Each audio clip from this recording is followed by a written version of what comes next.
Jangan katakan saya hanya pengunjung, tidak, simpatisan, tidak. Semua saudara bahagian dari gereja ini. Amin. Untuk itu saudara semua harus bersatu. Amin. Bayangkan kalau tangan saya bilang, saya hari ini mau jalan-jalan dulu.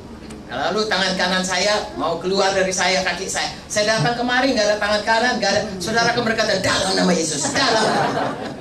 Mengerikan kan? Begitu juga tubuh Kristus. Kalau tidak bersatu, tidak menjadi kemuliaan bagi Tuhan. Orang melihatnya, gerejanya kok gitu ya, berpecah-pecah. Orang melihat kemuliaan Tuhan. Apabila engkau saling mengasihi, maka dunia tahu bahwasanya engkau adalah murid-murid Yesus. Nah, demikianlah saudaraku, saya dan saudara di sini. Saya mau membacakan dari Efesus 4 dengan singkat supaya saudara semuanya, apa yang sudah selama ini saudara kerjakan, selalu bersatu di dalam nama Yesus.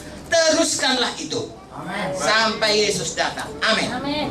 Bagaimanakah supaya kita bersatu? Sedikit diterangkan dalam Efesus 4 ini, bahwasanya gereja Tuhan itu haruslah saling merendahkan hati, merendahkan diri, supaya mereka semuanya boleh menjadi satu kesatuan dalam Tuhan.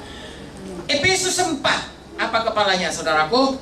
Kesatuan jemaat dan karunia yang berbeda-beda. Jadi jemaat harus bersatu. Ada karunia berbeda-beda, semuanya untuk mengerjakan bahagiannya masing-masing.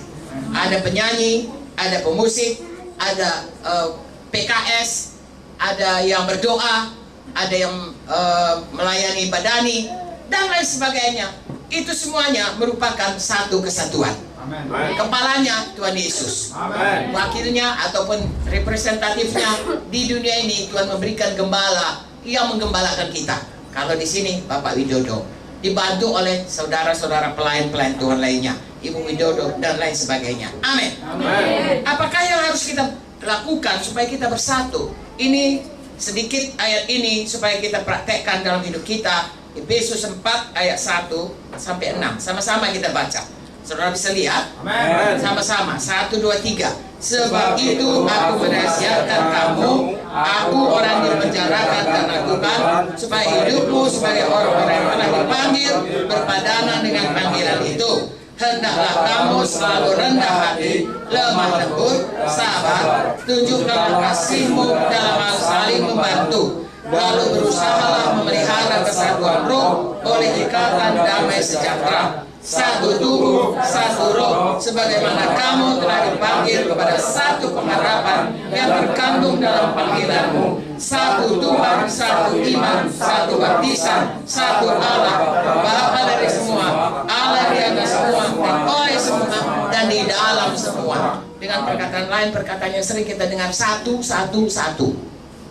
Artinya saudaraku, kita di sini harus berusaha memelihara kesatuan. Amin. Ada banyak sini dikatakan, hendaklah kamu selalu rendah hati. Sebab kalau sombong itu dari Lucifer. Sudah tahu Lucifer itu kerjanya berontak.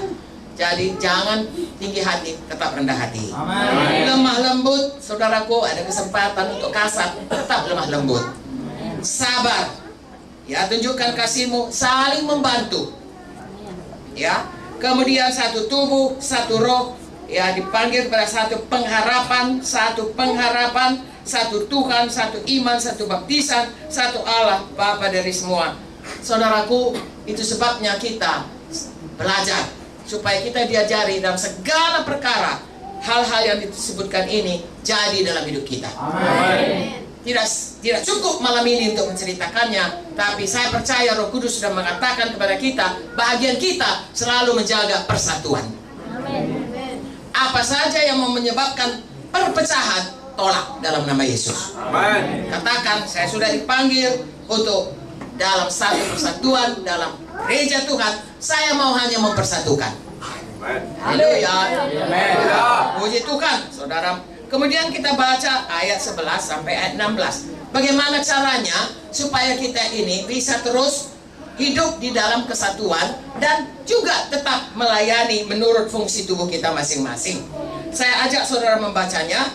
Ini nanti Pak Widodo akan menerangkannya semuanya ayat-ayat ini. Tapi saya berikan kepada saudara satu gambaran, satu visi, satu hal yang saudara fokus di dalamnya.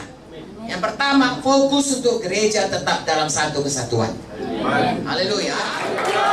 Dan itu saudaraku akan diteruskan lagi. Tidak ada perpecahan yang ada. Saudara terus berganda-ganda.